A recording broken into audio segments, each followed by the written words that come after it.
So let's see. I'm going to skip over this fact. One flaw in the experiment, I won't skip over it. One flaw in the experiment is I can't tell in the control group which people would have seen the ads and which would not have seen the ads. What I really want to do is compare the people who would have seen the ads because they browsed enough on Yahoo with the part of the treatment group that did see the ads. Unfortunately, I can tell who saw the ads and who didn't because these guys didn't show up to Yahoo enough to view ads, but I can't tell the difference between these guys because all we recorded was 0 ads. I'm fixing that with future advertising technology. So the descriptive statistics show a positive increase in sales due to ads. Thanks.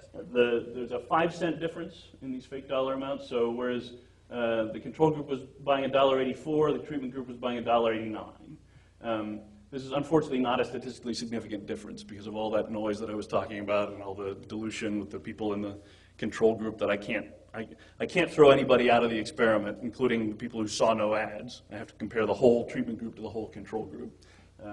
So it's not statistically significant. I'm going to use a slightly fancier statistical estimator in order to show statistical significance, but this is about the difference that we think is there. And the problem is just that the standard errors are so high that we can't say it's significant, at least not at the 5% level.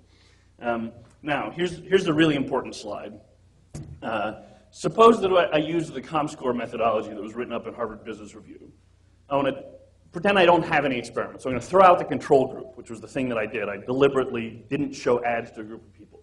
Let's just take the set of people who showed up to Yahoo, or didn't, see which ones saw the ads and which ones didn't, and compare what's the difference between those two in terms of their sales.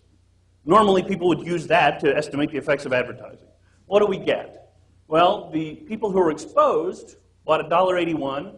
The people who weren't exposed bought $2.04.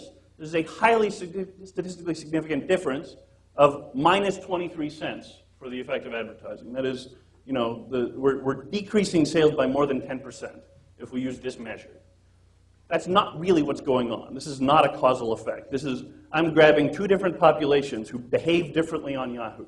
These guys browse more, these guys browse less. It turns out the guys who browse more buy a little bit less at this store.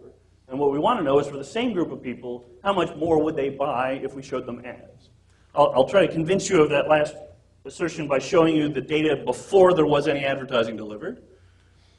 And there we see $1.81 for those exposed, $2.15 for those not exposed. So in fact, the difference is bigger when they're not being shown ads. This is just different types of people. It has nothing to do with the advertising. We've selected two different groups, and then we're making a huge mistake by comparing them and assuming the only difference is whether they were delivered the ads or not.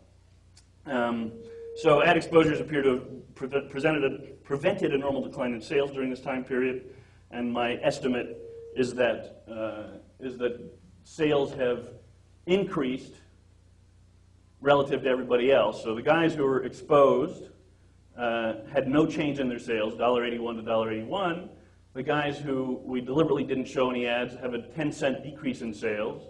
And the guys who were non-deliberately not exposed, like the people who just didn't show up and were also not exposed, look just like the control group in terms of time series difference. So I'm sort of taking people's intrinsic type and then seeing what's their change over time relative to the baseline. And I'm taking a difference in differences, and that tells me that I have a 10-cent difference due to the advertising. And that is statistically significant. It's got a standard error of 4 cents. The estimated sales impact for the retailer is 80,000 fake dollars, plus or minus 70,000. So it is a wide confidence interval.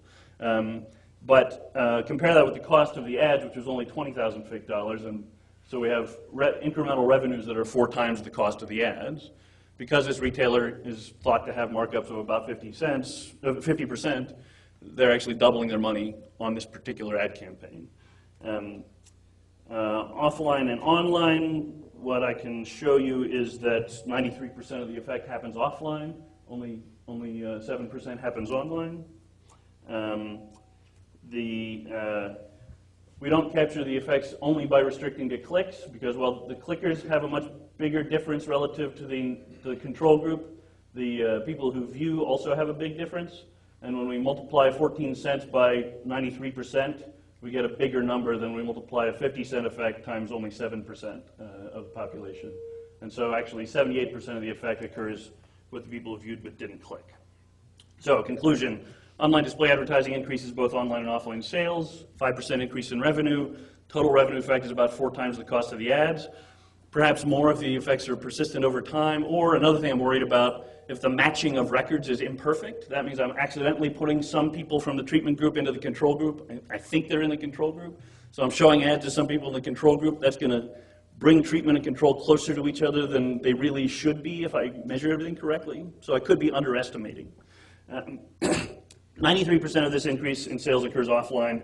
78% of the increase in sales comes from viewers and only 22% from clickers. And I'll let John talk to us about health records.